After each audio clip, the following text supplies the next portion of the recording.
I, die, ni, I. Let's try that.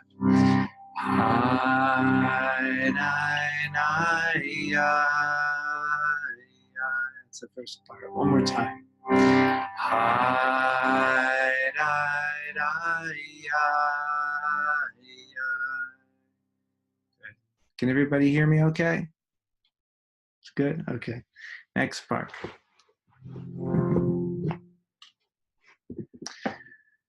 Ay, ay, ay, ay, ay. Let's try it. Ay, ay, ay,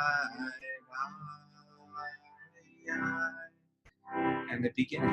Ay, ay, ay, ay, ay.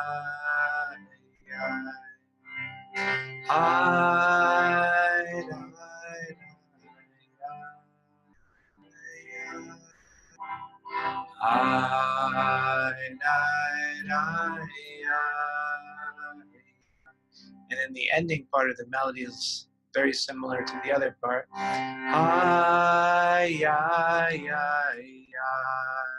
That's it. Ay, ay, ay, ay. So putting it all together. Ay, ay, ay, ay, ay, ay,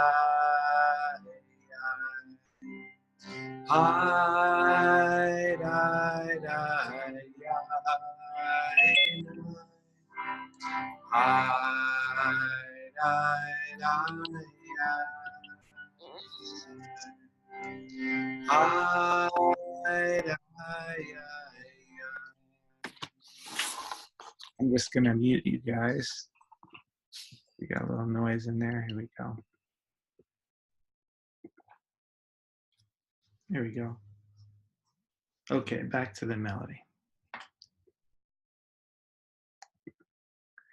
Hi, nine, nine, nine, nine. Hi,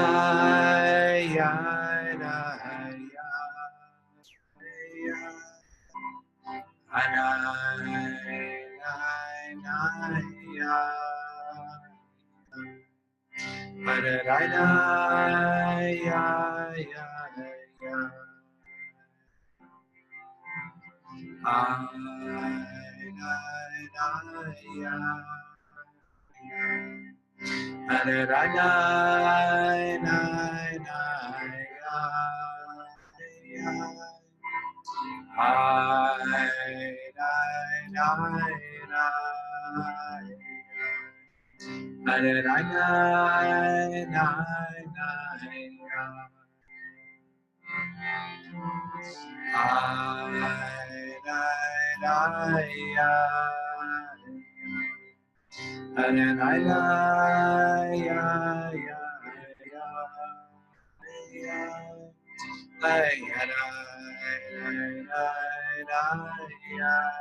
Amen. Erev Tov. Great to see everybody.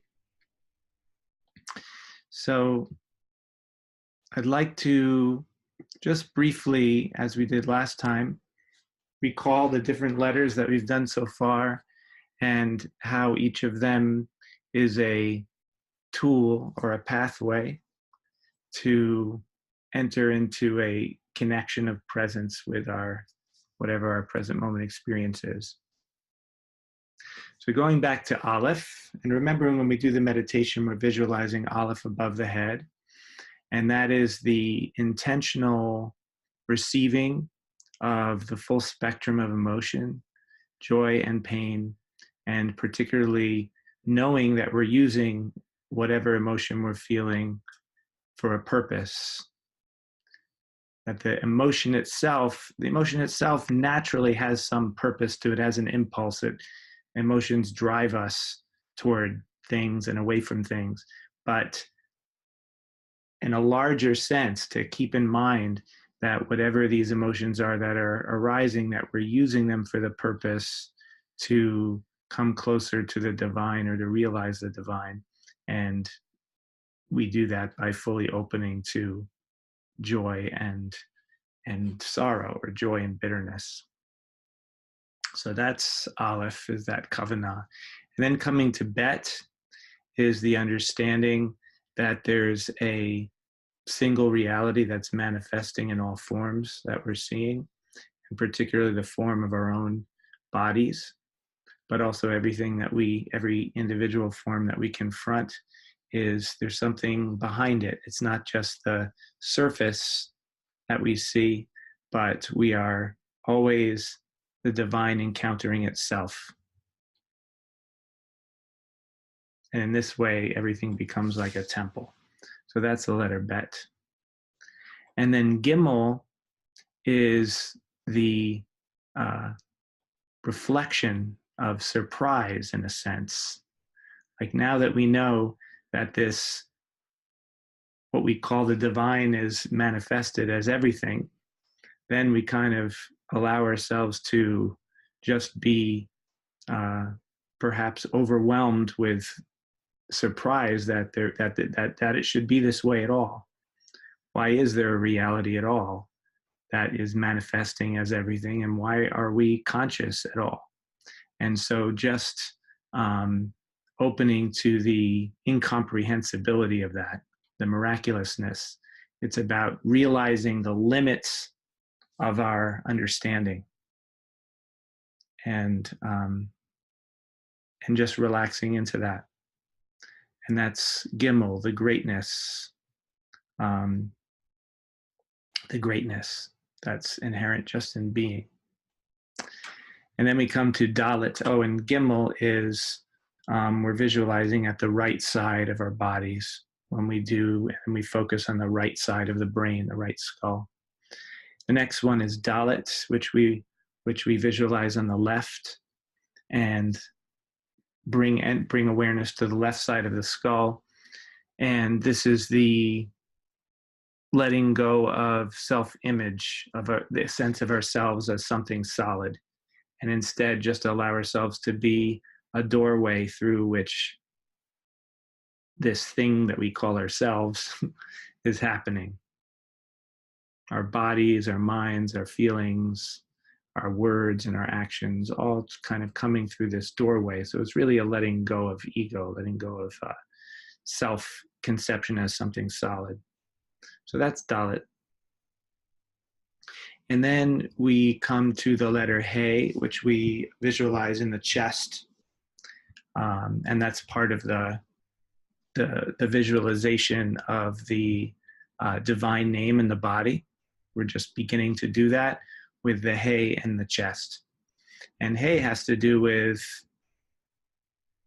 realizing our full power to decide in this moment, to take that full power, to be empowered, and at the same time realizing all that's happening that we don't have control over. So it's really kind of making that clear separation, as opposed to doing what we tend to do when we're under stress, or even sometimes when we're not under stress, which is we tend to kind of buy into the idea that we can control things by getting mad at them, or just somehow that we have emotional resistance to things, as if we can control things when we can't. And at the same time,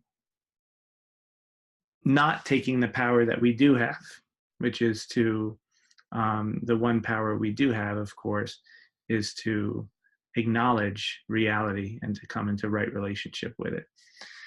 So that's the letter He, with the disconnected leg representing all that is beyond our control, and then the horizontal line being our consciousness, and the vertical line that's connected to it being our will and being clear about our decisiveness in the moment.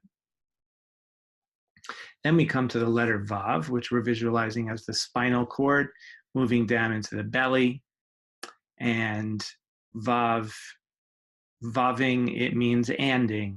It means remembering in a dynamic way, moment to moment, to reaffirm or reopen to whatever is appearing. Because we unconsciously, if we reach a state of stillness, then the tendency is to unconsciously cling to whatever that state is.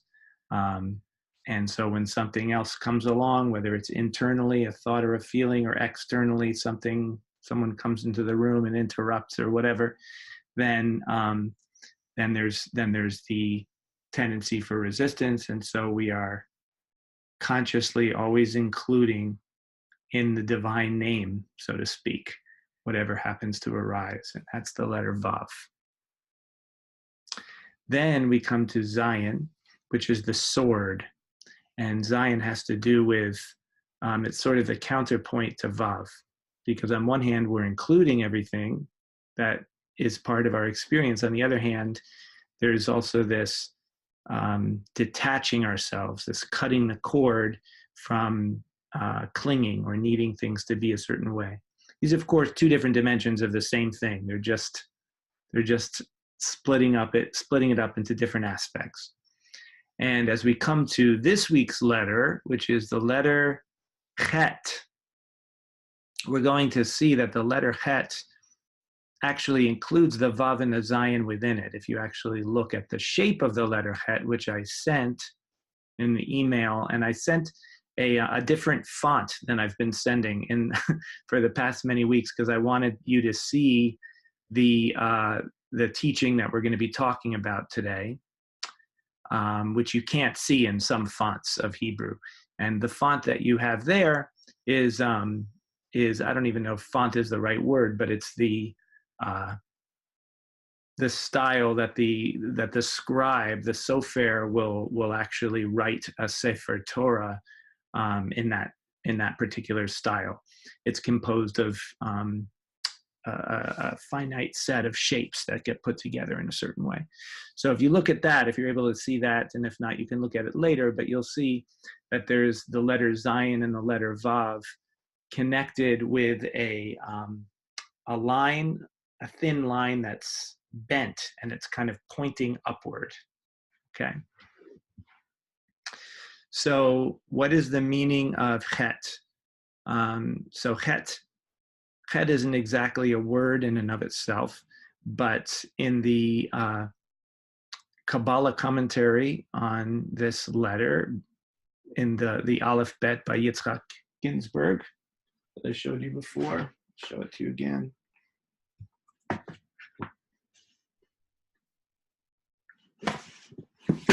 In this book. He quotes a teaching of the Maggid of Mezrich, the second generation grand Hasidic Rebbe, who talks about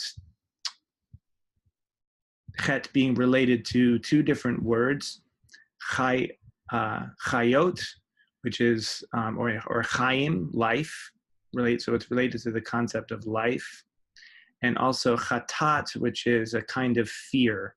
So Chatat Elokim is one way of saying fear of God. It's not the usual way. Usually we think of it as, the more common expression is Yirat Hashem. Yira is another word for fear, but this is sometimes appears as well. Chatat Hashem or Chatat Elokim is how it appears. So we have these two different versions, two different meanings that seem not necessarily so related, life and fear. But we're going to look at how they're related, and particularly with the Zayin and the Vav. So I want to look at the two texts that I sent you, just little short pieces. And maybe someone would like to read. If anybody has that text at hand and would like to read the first one about the Talit, would anyone like to do that? just unmute yourself and jump in.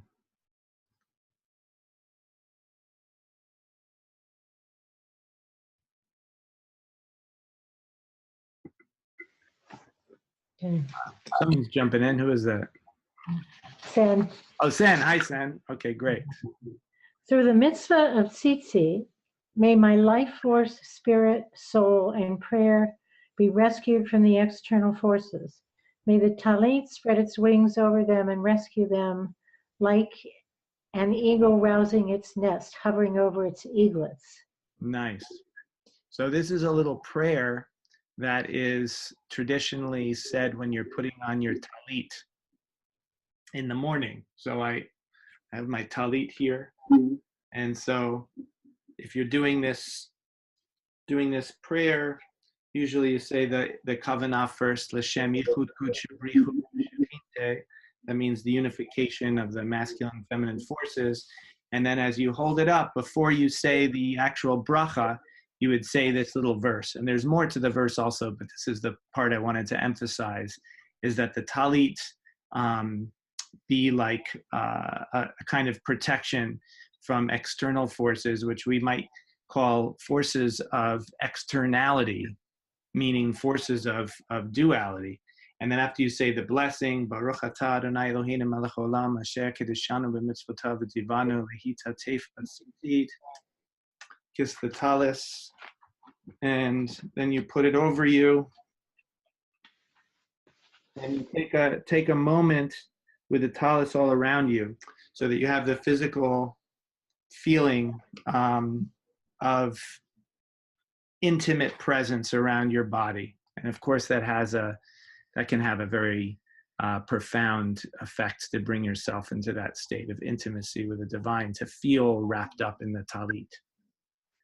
So the last piece, which you read in quotes, it said, like an eagle rousing its nest, hovering over its eaglets, Kenesher Yair Kino Al Golalav.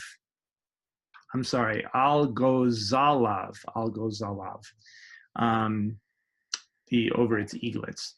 And that's a quote that comes from the Torah, where the divine is saying that it is like the eagle and we are like the eaglets. So we have this image of hovering, and that's the important part. So if we look at that picture of the letter Chet, and you have the line that connects the Vav and the Zayin that's pointing upwards, that's kind of the shape that's embodying this idea of hovering. Okay, does anybody want to read the next piece, which is another instance in the Torah of hovering from the very beginning of the Torah?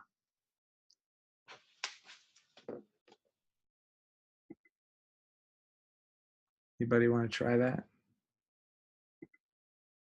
All right. There you are, Tali. I got you, Tali. There you are. You're unmuted. Okay. And the earth was chaotic and empty, and the divine spirit was hovering over the face of the waters. Bereshit 1:2. Nice. So this is the very second verse of the Torah. And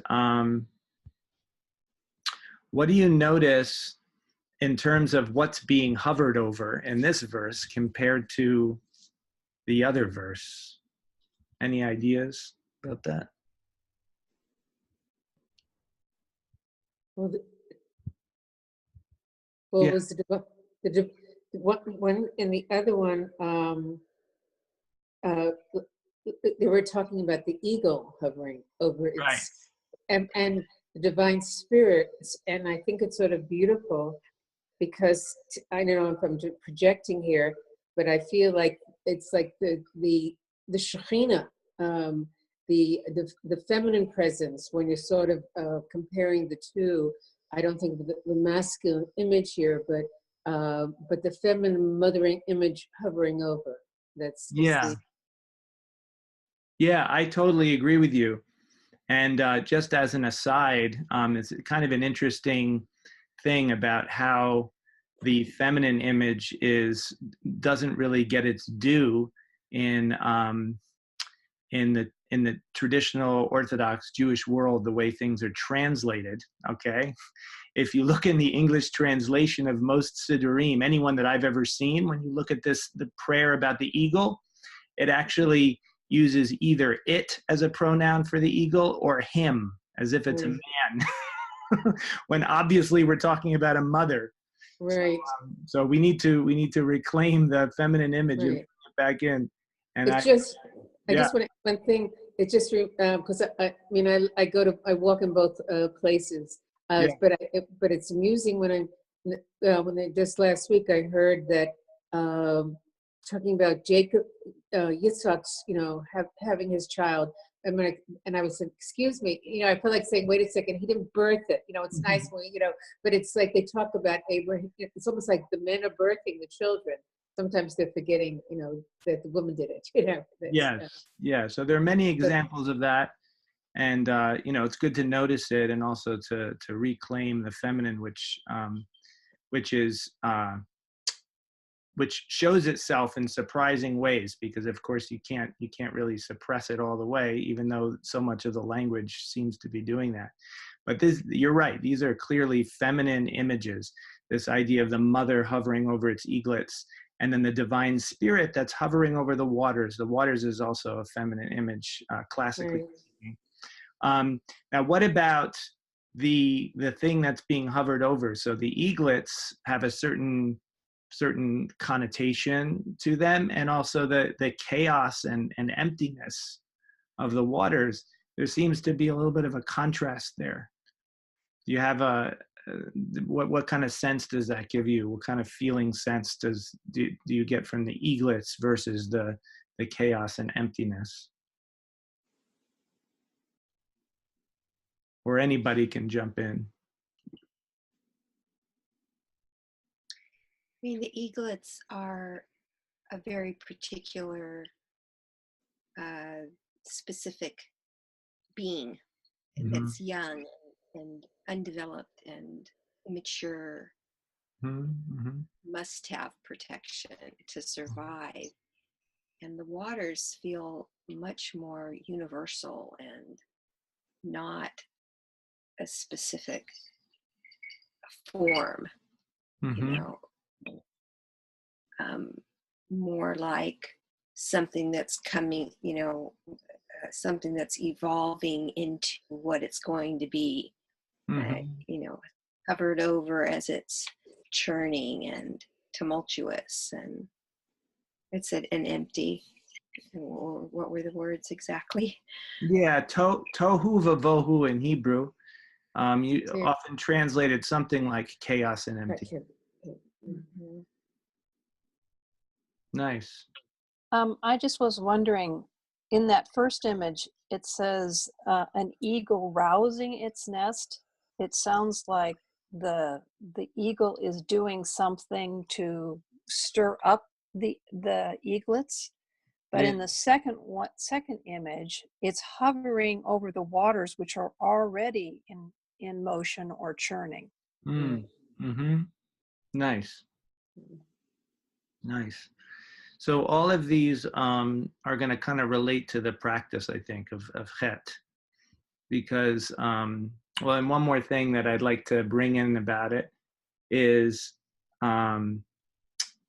that the eaglets, as these beings that you were saying, Janice, like these babies that need to be nurtured, to me, I mean, that's kind of cute, right? It's kind of like, it's an adorable kind of thing.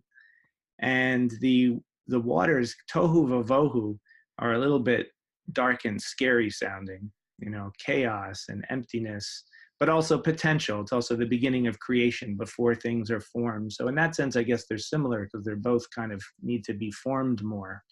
But in terms of how they might be metaphors for experience, in a sense, we're kind of coming back to Aleph in a way,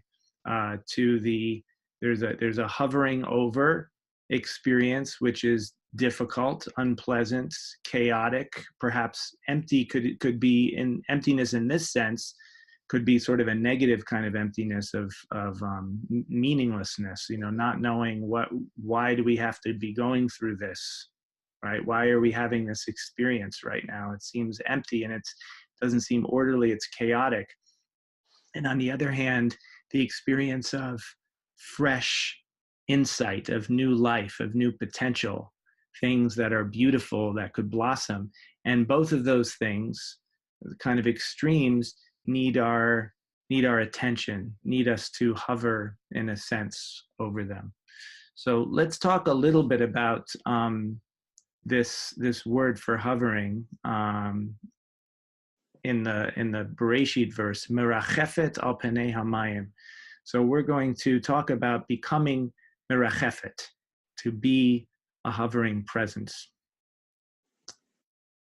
So the Hasidic teaching that is coming from the Ginsburg book is it separates between two Kabbalistic concepts for life. And as we were saying, life is hinted at by the word chet. And those two concepts are essential life and enlivening life.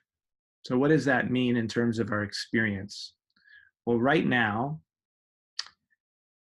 the content of our experience, from the physical senses to emotions, to feelings, to thoughts that arise, like the fullness of our experience right now, all of those elements that we are perceiving, we might call, they're partaking of what's called enlivening life, because the only way that we're aware of them is because our awareness is literally giving them life, right?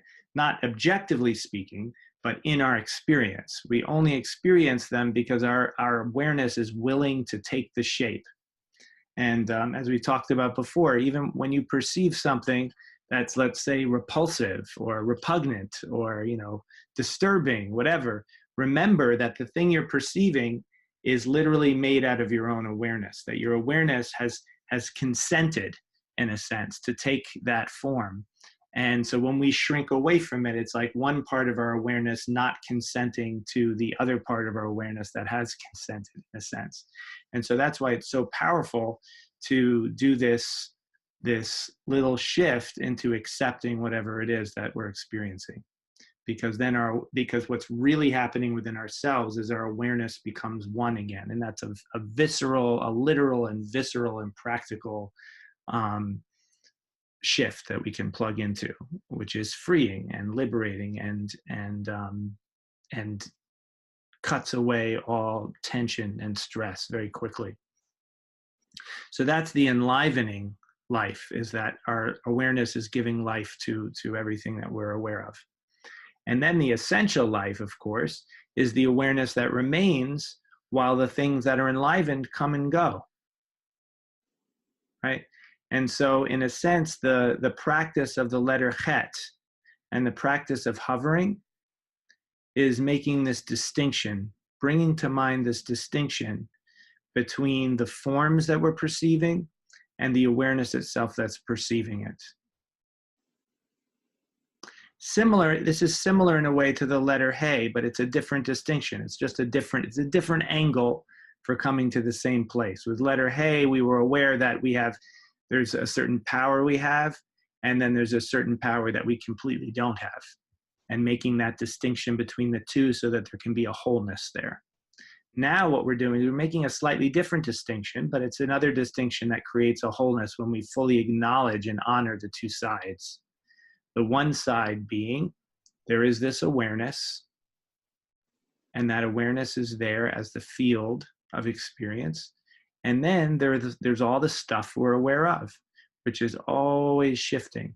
And the sense of the shifting is what creates the sense of time, the sense of before and after, right? So another piece that the Maggid of Mezrish brings out is that the image of the eagle hovering is in a suspended place of balance. If it were to go in one direction or the other, it would not be good for the eaglets. So the eagle is really big and the eaglets are really small. If the eagle were to land on the eaglets, then it would hurt them or crush them, right? And if the eagle were to go in the other direction and just fly away, then the eaglets wouldn't get fed. So there's a sense of being right in this balanced place that allows the eaglets, which in this sense, in the sense of our experience, the eaglets really represent whatever's happening in the present moment. We can crush the eaglets, which means, well, this happens in relationship. Like if we treat a person in a way that doesn't honor who they are, first of all, it doesn't mean that we can't, do things to influence them, but whatever we do to influence, whatever we do to suggest, or whatever it is, however we interact with the person, has to kind of first of all come from a place of giving them permission to exist as they do. That's a vibe, that's an attitude that we can put off. We all know what it feels like when someone's basic attitude toward you is that you don't have the right to be who you are and what you are. Like, that doesn't feel good, right? So, but once you have a sense that a person is honoring you, then it's much easier to take some kind of criticism, perhaps, And of course, that's just one little example of relationship. But the foundation is this hovering, this not crushing, not imposing your will, imposing your judgment on something, but kind of having a little bit of distance in a benevolent, compassionate, loving way, giving space in a way is a loving thing, but not giving too much space, not turning away and running away and I don't want to be part of you anymore. So that's the other way we can go. And applying that, this doesn't have to be applied to an actual relationship with a person. It can be in any moment, in any experience that we're having. There may be the tendency to shut it out, to run away, or the tendency to judge it and kind of crush it and strangle it in a sense. And so then the act of chet, to hover, involves, in a sense, doing both the vav and the zayin in a pulsing back and forth. And that's why the basic kavanah of the letter chet is called running and returning, which in Hebrew is ratz v'shuv, ratz v'shuv. So that's referred to in the Sefer Yetzirah, which is that ancient Kabbalistic text from which all of the symbolism that I put in the beginning of these of the class notes that I send you comes from the Sefer Yetzirah. And this is a phrase that happens over and over again in Sefer Yetzirah: ratz v'shuv, run and return, run and return. And in the sense of meditation in general, this is what we're doing, is that the mind runs, that is, the mind tends to start taking us into an imaginary world for whatever reason, and then we bring ourselves back to our present moment experience. And that's the actual act of meditation in the most simple way. Mind is running and we return it. The mind is running and return. The way that it says it in the Sefer Yetzirah, it actually says the heart runs and then you return it. In ancient Hebrew, the mind and the heart aren't really distinguished as two separate things so much, the way we tend to think of it in English. But in the sense of the letter chet, we're using it in a little bit more specific way, the ratz v'shuv. In this sense, the ratz is to sort of bring your open heart in an intimate way to open to whatever it is that you're experiencing in the moment. That's the letter vav, that's the including, that's the coming close to your experience. And then the zayin comes and cuts the cord so that there's no sense of clinging. There's a letting go. So there's an embracing and then a cutting of clinging, a letting go, an embracing and a letting go. And that's the ratz and shuv of the letter chet. So what I'd like to do is use the verse. The verse is Chanun v'rachum. Chanun v'rachum means gracious and compassionate. Hashem or Adonai. We can say Adonai. Chanun v'rachum Adonai. That's the first part. The second part is Erech apayim u'gadal chesed. Erech apayim means slow to anger, which in the ordinary sense, of course, just means that you're not a hothead, you don't get angry so easily. But in the deeper sense, it's not just the speed at which you get angry, but it's the deliberate making of the space between you and your feelings. So there's a slowness to identify with your anger or any other feeling, and that's the letter Zion. So as we say, Erech apayim u'gadal chesed, we are letting go. So this is sort of an inner feeling of embracing the fullness of this moment and then letting it be, letting go of all clinging. So as we sing, we'll see. We'll start with Chanun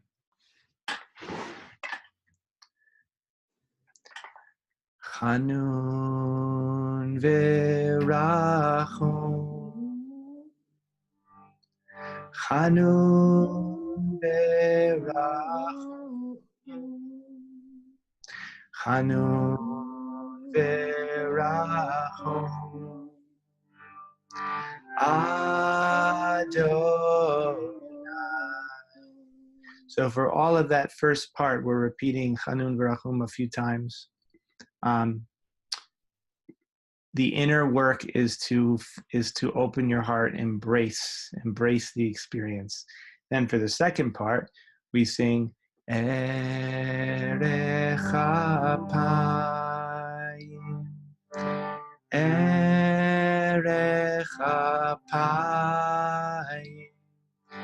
Erech apayim, u'gadal chesed. So for that whole part, the Erech apayim part, we are stepping back, letting be, not clinging, letting go, letting things be as they are. So different ways to however it works for you to get the feel of these different things. The first part, Chanun v'rachum, in a way is coming to the heart more, and Erech apayim is coming into the spacious awareness more. And if you want to do it with your body, you might lean in for the Chanun v'rachum. You might kind of lean back for the Erech apayim, because these physical gestures kind of represent the attitudes. You also might bring your hands into your heart for Chanun v'rachum, and then Erech apayim, you might put your hands up like this as if you're letting go. So all of those things are welcome. And let's sing for a few minutes, and then we'll do a little bit of silent meditation. Chanun v'rachum, Chanun v'rachum, Chanun v'rachum,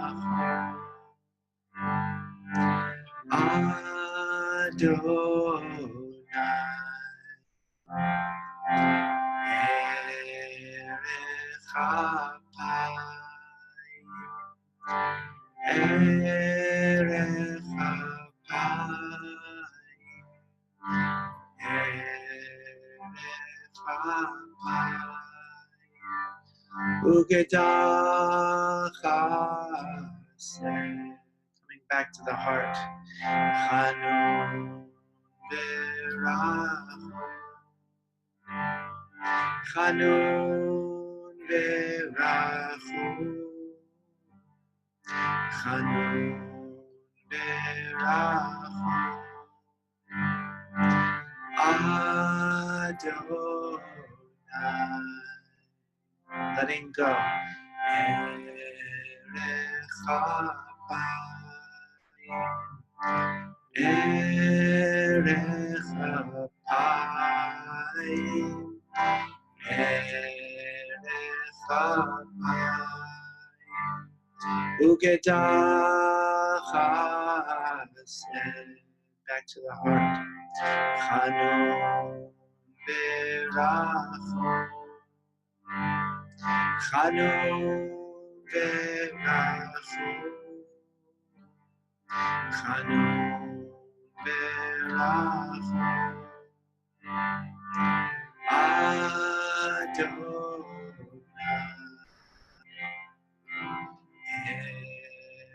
Erech Apayim. Erech Apayim. Erech Apayim. Ugadach Haseh. And now just relaxing your hands. Bringing right hand to your heart. This is Chanun v'rachum. Generously, lovingly offering your awareness to connect with the fullness of your experience with Lecha. Deep breath in. Lecha.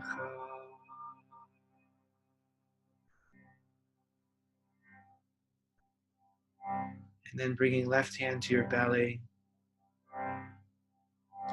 Erech Chanun v'rachum Hashem. Filling the divine presence of your awareness in your body so that your body becomes a temple of presence. Chanting Naaseh, breath in. Naaseh. And right hand to your forehead. Erech Apayim Ugadal Chesed. Open space, not clinging, allowing everything to be. Venishma, deep breath in.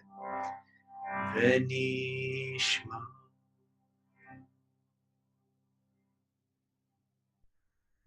And kissing your fingers, relaxing your hands. Let's just come into silence for a few minutes.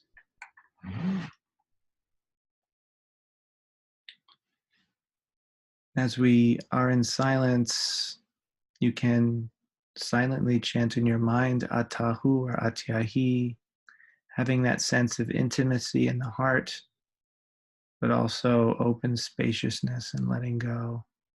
When the mind runs, when there's rats, then you shuv. Rats v'shuv. The mind runs, so you then return to present moment experience, especially the senses and the chanting in the mind, letting go of thoughts. And we'll sit for 3 or 4 minutes.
Chanun v'rachum.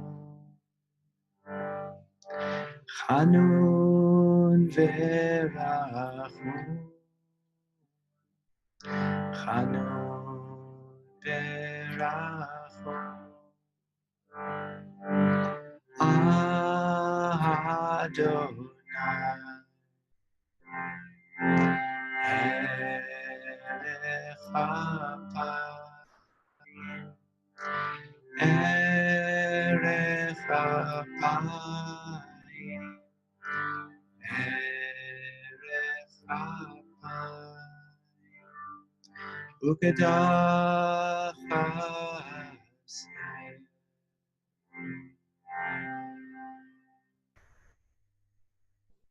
Amen. Osei shalom b'mramav, hu yaseh shalom aleinu, v'yakol Yisrael, v'yakol yoshvei tevel, v'yamru amen. So, as you work with the letter Chet this week, how do you work with it? How do you work with any of the letters? Just to recall a little bit. So, on the most basic level, is just to bring to mind the basic kavanah and imagery of the particular letter. So in this case, the imagery is that of hovering. You can bring to mind the eagle fluttering and hovering, but having that sense of hovering over whatever your experience is in the moment, of being suspended in a balanced kind of way, so you're not reaching in to cling or manipulate or resist in any way, but you're still staying close. You're close. You're also not turning away from your experience, rejecting it, saying, oh, I can't, no. It's not saying no, and it's not grabbing on, but it's staying in this kind of balanced place of open-hearted intimacy, but also not controlling. So that's the basic kavanah and practice of Chet. And then if you want to go a little more complex with it, practice the chant that we were just singing, and sing it a lot. Sing it throughout the day. Sing it in your daily meditation, and allow the chant to connect and be an anchor for this sense of hovering. And then if you want to get a little more fancy with it, bring in the Vav and the Zayin. So you can alternate with the chant coming close, coming into the heart with the Vav, and then cutting attachment with the Zayin, and kind of oscillating between those two things. So spend some time with that, with the chant in your meditation. So these are some suggestions for how to deepen with the letter Chet this week. And I'm sure we will all have our individual experiences with it that I look forward to hearing about. Please, as some of you have been doing, I really love when you share on the Mastering Presence Facebook group, because then we can talk about it and kind of get a little more interaction on the letters as we go along. So I'd love to say bye to folks and let you guys say goodbye as well. So I'm gonna attempt to do the unmuting. I know I had a little problem with it before, but I'm gonna do it one by one. So first, Lillian, unmuting Lillian. No, it doesn't work for me. I don't know why it's not working. Okay, here you are. Hi. Hi. Thank you. Absolutely.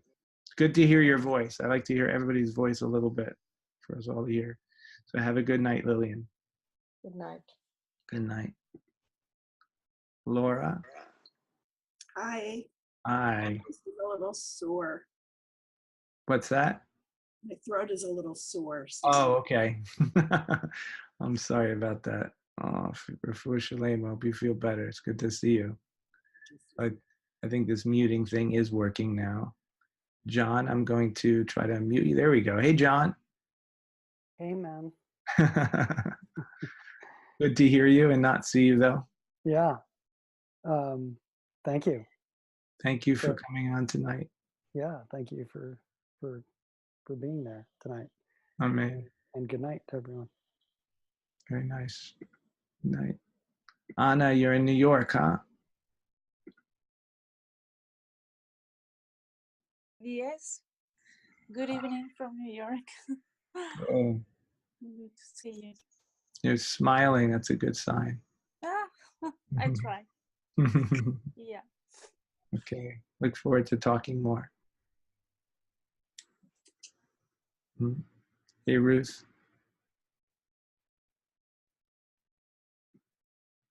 Yeah, mine's not unmuting you. Can you unmute yourself and say hello? Okay.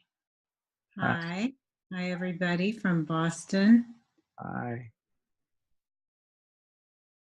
Have a good evening, everybody. Yeah, good to hear you. Good evening. Good to see you, Ruth. Thanks.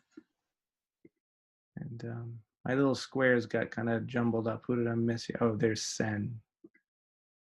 Good Nice. night, everybody. Thank you, Brian. Thank you, Sen. Thank you for being here. And Pamela Elisheva.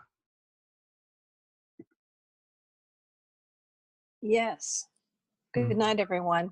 Great to be here. Great. Great to see you, Pamela. Mhm. And Tali. Hi, Tali. Hi, I just want to say, with Hanukkah coming on Sunday night, I just hope with the first light will really, really open up and nourish, brighten your soul for the journey of the 8 days of Hanukkah. And I was just having the image of the chuppah and two individuals standing there connected by Oh, yeah. God's energy. So, and Hanukkah is also with Chet. So It is. Yes, it is. That's right. so we can think of that maybe as well. Wrap ourselves in the Hanukkah menorah, which I'm coming from the south, which is where it's sat in the Shulchan. So That's right. That's right. I was just in your town last week. oh, I mean, not your town, but your state. oh, okay. Thank you for that. That's a great thing to point out. The Hanukkah is the letter Chet as well. And I love that image of the chuppah, and the couple in the chuppah could also be like the Chet. That's great. Thank you, Tali. And Janice, I think you're last. Yes. Yes. Good night, everyone. Good night, Janice. Good to see you. All right. Be well, everyone.